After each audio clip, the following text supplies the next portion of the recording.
Hello, folks, and welcome to Film Spectacle. Today, I'll be discussing the 1939 Frank Capra classic, Mr. Smith Goes to Washington, starring James Stewart, Jean Arthur, and Claude Rains. Now, before we get into it, there will be spoilers ahead, but first, I want to talk a little about the director himself, Frank Capra. Born in Italy, he immigrated with his family when he was 5 years old, greeted by the Statue of Liberty herself as a great beacon of hope. They settled in Los Angeles, where he grew up in an Italian ghetto. His dad was a fruit picker, and he sold newspapers throughout his childhood after school. But in a true rags to riches, American dream fashion, Capra went on to become one of the most renowned film directors of his time, all starting with him reading an ad one day in the newspaper that film studios were hiring. I provide this context because throughout all of Capra's work, it's clear that he loved a good underdog story, and it's because he lived it. And I will always have a soft spot for both Capra and Jimmy Stewart, with this movie being one of their best collaborations together, along with It's a Wonderful Life and one of my personal favorites, You Can't Take It With You, also featuring Jean Arthur. But as much as I love Capra's romanticism towards America, it's important to note that all of it's coming through the filter of his own rags to riches story. Mr. Smith Goes to Washington is about a boy Rangers leader, played by Stewart, who is plucked up to be a state senator when a seat opens up and is brought to Washington, D.C. for the first time. He's honest, humble, and sincere about wanting to represent his people, so that makes him a true fish out of water in the swamps of D.C. At first, he's taken under the wing of Senator Payne, played by Rains, who allied with Smith's father back in the day while fighting for minor rights against a large corporation, ultimately leading to his father's murder. So Smith trusts Payne, seeing him almost as another father figure, and with the help of an overworked and frustrated aide, Clarissa Saunders, played by Arthur, Smith soon gets started on his first bill, a national camp for boys from all across the country to be set on 200 acres of land near Willett Creek in his home state. Unbeknownst to Smith, though, Willett Creek is the same spot that Payne and crooked party boss Jim Taylor have a dam building scheme in the works, buying up land around the creek under dummy names to use for their own profits. But soon Smith finds out about the dam building scheme from Saunders, and when he doesn't back down, Payne throws him under the bus, and in a classic case of projection, he accuses Smith of buying up the land for the camp for his own personal profits, and that he should be expelled from the Senate. A committee hearing ensues, packed with fraudulent evidence, forged signatures, paid-off experts, and Payne himself testifying against Smith. And after feeling like the fight is totally lost, Saunders gives Smith a rousing speech, and just like that, Mr. Smith picks himself up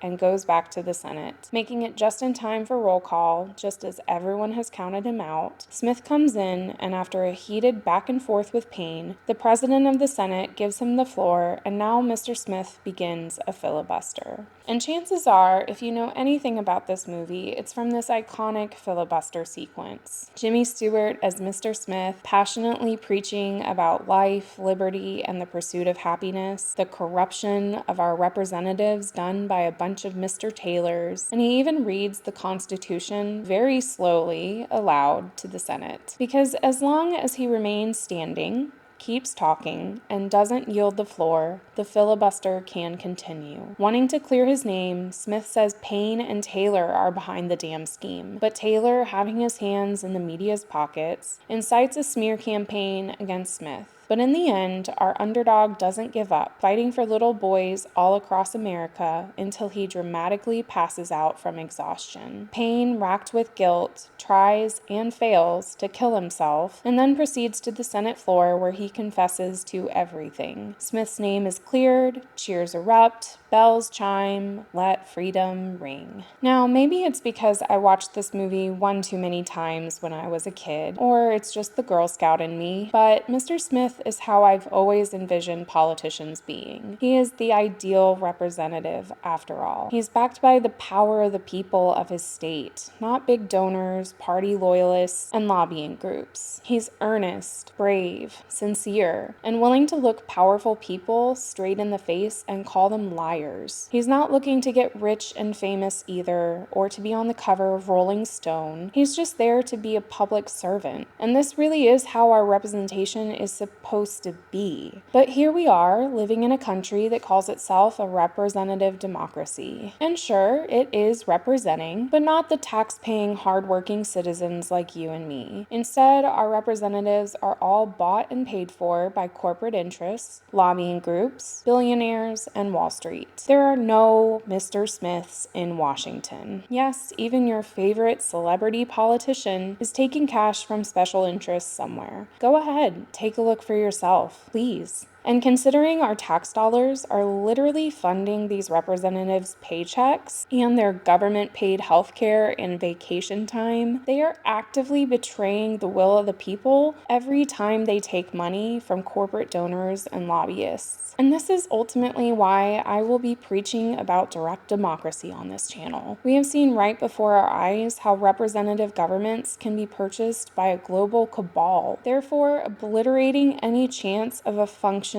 democracy. My favorite joke about this coming from the late and great Robin Williams, who said that politicians should wear sponsor jackets like NASCAR drivers. Then we would know who owns them. It's a big open secret that these people do not actually represent us. And if I still haven't convinced you of our non-functioning democracy, then look no further than a Princeton study done back in 2014 that found that the US is an oligarchy, based on the fact that policies supported by the majority of Americans almost never come to pass, while policies supported by the wealthy donor class and large corporations are consistently enacted through legislation, tax cuts, and a system designed to keep their coffers full at all times. In a direct democracy, corporate America would not have a direct role in politics, keeping the public and private sectors totally separate. And further, in a direct democracy, our voting system could transform altogether so that the American people are consistently engaging in politics every day. So instead of voting every 4 years on a face, imagine with me that you wake up in the morning, log into a secure but transparent voting app, and take part in whatever the vote is for the day. And if we can do our banking, taxes, and can even sign legal documents on our phones and laptops, then why has no one tapped into creating a secure voting app that could transform our democracy for the better? Simple. It's because our representative republic is operating as a well-oiled machine for big-moneyed interests. And better, we have a nation full of people still duped into believing that their votes matter and that we live in a democracy. There is absolutely no incentive for the powers that be to change our voting system until we, the people, decide we won't tolerate it anymore. We need to get into the streets and actively demand a radical shift of power to happen, restoring power to the actual people of our country from the clutches of an unelected global cabal. And I know, you probably think I'm just as naive and idealistic about politics as our Mr. Smith here, and I totally am. But that brings me to my next point about idealism consistently being framed as naivete. We see this framing constantly within our spectacle. Hillary Clinton compared Medicare for all to giving free ponies to all. And any time that anything that would actively benefit the American people is brought up, like free public college, fixing our crumbling infrastructure, or even providing school lunches for free so kids don't go hungry or into debt for needing food during the school day, the talking points are always, how are you going to pay for it? How will this affect my taxes? And my favorite, well, you just don't know how government or economics works. But when a corporation needs bailing out, or our 51st state of Israel asks for more money to murder innocent children, no problem, boo, we got you. So again, for the people in the back, good for the American people equals pie in the sky naivete, but printing endless amounts of money for war and corporate America is A-OK. And not just that, it's the grown-up thing to do. And we have some great moments in this film between Senator Payne and Mr. Smith highlighting this. When Smith speaks in earnest of wanting to help little children, Payne says that he's living in a boy's world, and this is a man's world. It's time for him to grow up. And by grow up, he means it's time for him to accept the everyday corruption happening in Washington and to either look the other way or acclimate to it and become a swamp creature like he did. So, retaining your morals and wanting to put your people first is childish, and being a corrupt politician like Payne and Taylor are is the adult thing to do. But in one of my favorite moments during the filibuster sequence, he tells a full chamber, if this is what the grown-ups have done to idealism and principles, then we need these camps more than ever to see what the kids can do. And I could not agree more. Why do we allow idealism to be dismissed so easily as childish? Shouldn't we all be trying to make the world better and not accept corruption even when it's become so normalized? It's not childish to have and maintain your ideals. Rather, it's more childish to stomp your feet, point the finger, and blame the people in this country who genuinely want to improve things and create a happier future for us all. But that's what politicians and their media lackeys do to all of us idealists out there. Those of us who want to return the power to the people and to spend our tax dollars on things that would benefit the majority of Americans are expected to just grow up and compromise on everything we hold near and dear. We're just simpletons who just need to understand that corruption is just how things work. You see how ridiculous this is? It's time to hang the hat once and for all on these talking points that wanting better for your country is naive and childish, because I believe that those of us fighting for better, like our Mr. Smith here, are actually the true patriots in this country, not those fighting to maintain the status quo of corruption within the political machine. So at the end of the day, Mr. Smith Goes to Washington is a wonderfully charming movie, showing us what our representatives in Washington could and should be. Idealistic and ready to challenge the crooked system and to actually put the people of their country first. The honorable and grown-up thing to do is to retain your morals, even when corruption is all around you. So let's all take a note from our Mr. Smith here. Keep our idealism with our heads held high, even when they'll call us naive, to reject corruption where you see it, even if it's someone you like,